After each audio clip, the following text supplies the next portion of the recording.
Welcome back to Identiverse 2024. This is completely live. We're bringing you all these interviews live, and we have a special interview with us right now. My guest for this interview is Damon Tompkins, Chief Revenue Officer at Pathlock.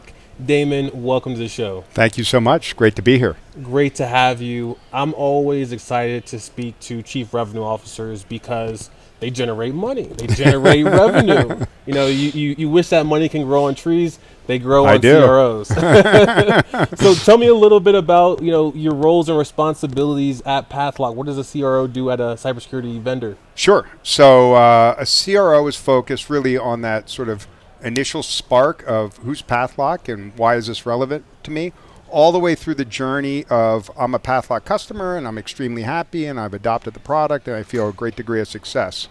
And so when you think about that totality of that journey from the spark of consciousness to satisfaction, that fence post to fence post is really where all my time and energy is focused.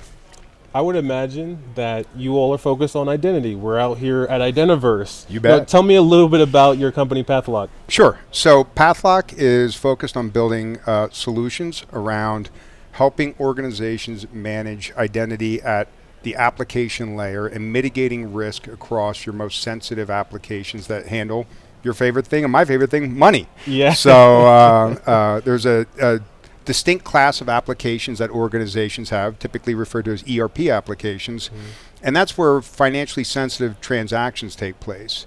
And what Pathlock does is we build security solutions that allow organizations to better govern, control, and understand what's taking place on those systems through the roles and entitlements of the users of those systems and the processes that unfold on them as well. Important stuff. We're talking about money here, like you said. That's right. But I think it goes beyond just that, right? Because not only, is money important, does it help us, survive and thrive in this world, but access to our financial technologies also enable us to loan money to friends and family, to probably, looking at this space of identity access management, there's other use cases like healthcare, sure, like, many other things like even home care. So which organizations are you mainly working with at Pathlock? Is it financial technologies or, industries across the board? Industries across the board. And so we tend to gravitate towards organizations that have several thousand employees that are using various applications that they're facilitating their day-to-day operations on. But it's not wed to any particular vertical. The issues that we solve are fairly ubiquitous across all industries. And your point's a good one in that it's not exclusively about money. There's critical access and risk associated with being able to see sensitive information that's not necessarily financial driven. It could be trade secrets, proprietary information about personally identifiable information. So money tends to be at the center of most of ERP systems, but there are definitely other data sets that require greater degrees of governance on them. If you look up Pathlock, you're bound to see this term called IGA. And I was excited to bring it up because I was like, yeah, perfect. I'm here to learn. That's why I'm here at Identiverse and speak to leaders like yourself. So how would you explain what IGA is? Yeah, IGA stands for Identity Governance and Administration. It's a broad category of software products that help organizations better govern their applications and their data sets through the use of roles and entitlements on those applications. So, hi, my name's Damon. I work in accounts receivable or engineering. And as a result of that, I have certain entitlements based upon the role that I'm given in an application. This allows me to do different behaviors on systems, and those behaviors need to be governed. And so there's a broad class of applications called IGA products, and that's what they seek to do. And we're a specialization underneath that category. And how would you describe that specialization exactly? So we're focused on what's called application access governance. So when you look at the most important and critical applications in your app catalog, we're looking at the very most fine-grained capabilities that any individual has on that system. So you might join an organization on a Monday and you're cast into roles that allow you to do certain things.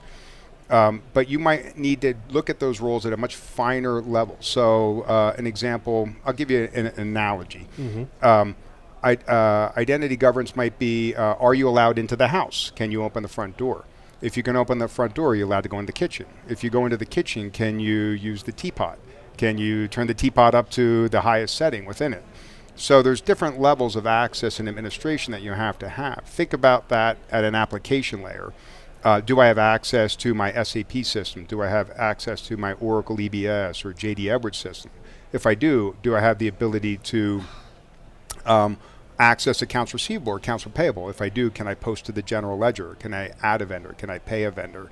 And so there are very specific entitlements that organizations have to be mindful of when they're thinking about governing what people can do on their systems. And that's where we're focused. I love that. I mean, getting fine-tuned, like, servicing a general category, but also having that specialization on top.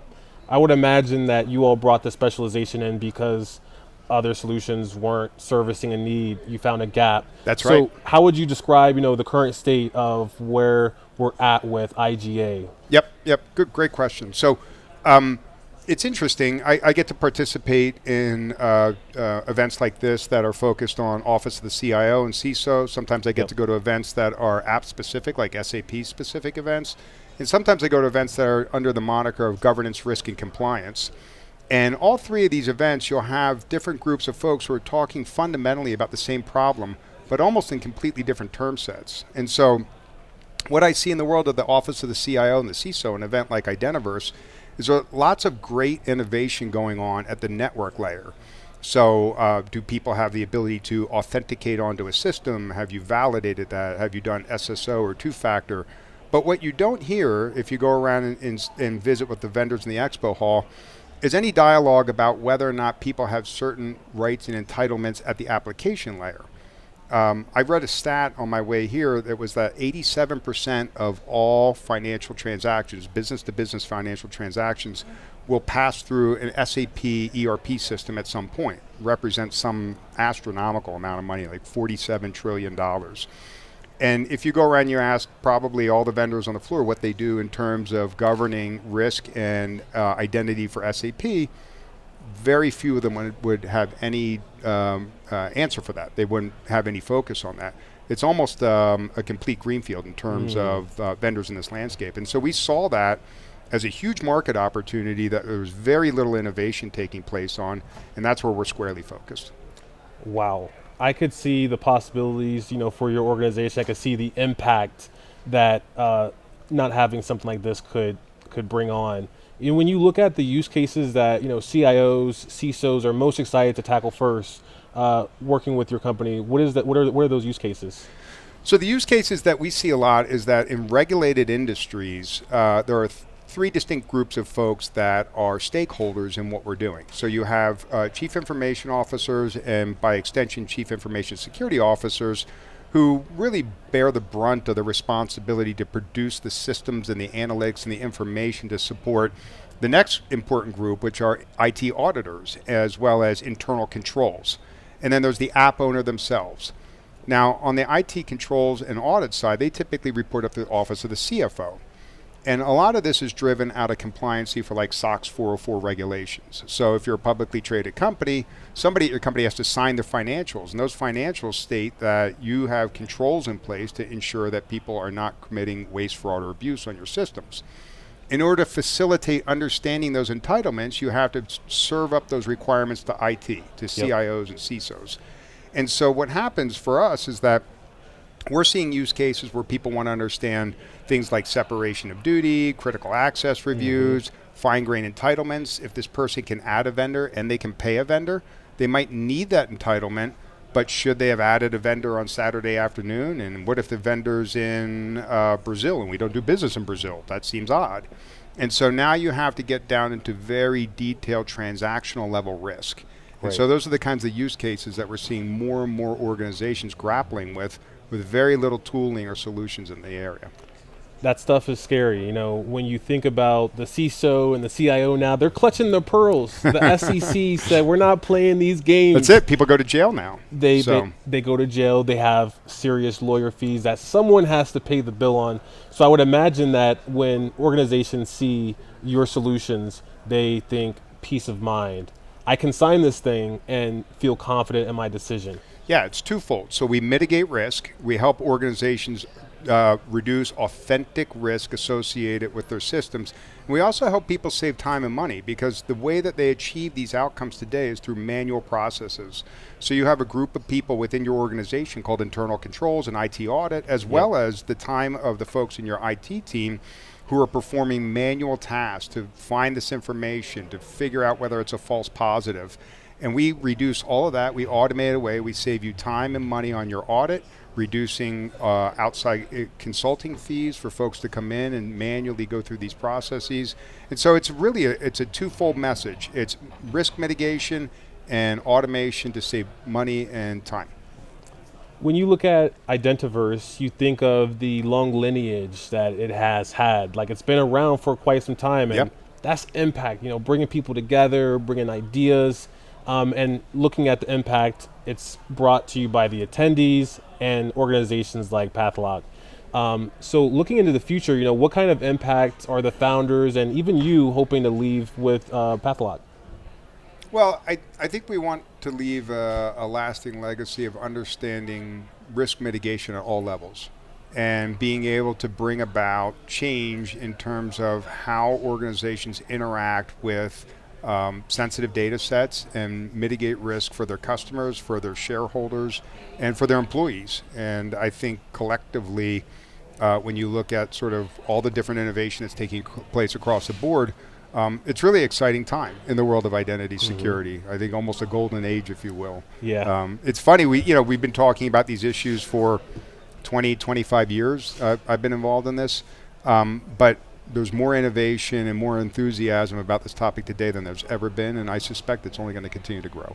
For sure. It seems like identity is having a glow up, and we're now hoping to use identity in the way that, I think some of the visionaries saw it years and years ago when Active Directory was exclusively identity. That's it. What are you most excited about looking at the rest of the event and conference for you? What are you hoping to see and experience, or who are you hoping to speak to?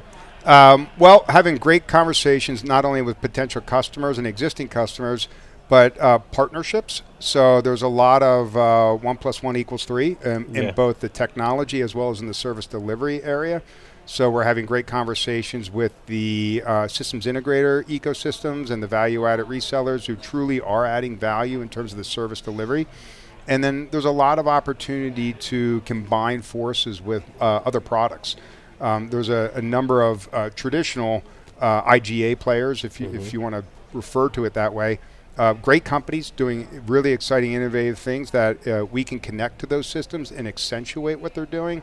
And so hoping to have more conversations with some of the sort of technical alliances, as well as more customer conversations. Got to get that money. You got to. And there's some people that are tuning in live that weren't able to be here and experience and also speak to yourself, see how Pathlock can help their organization. We would love for you to check out Pathlock and learn more about what they're doing by visiting securityweekly.com/PathlockIDV. That's PATHLOCKIDV. Damon, thank you so much for spending a few minutes with me, letting me, ask you some questions about Pathlock and also IGA. Hope to speak to you soon. Highly recommend anyone to check you out online. Also check out Pathlock. And with that, we will see everyone on the next one. Thank you.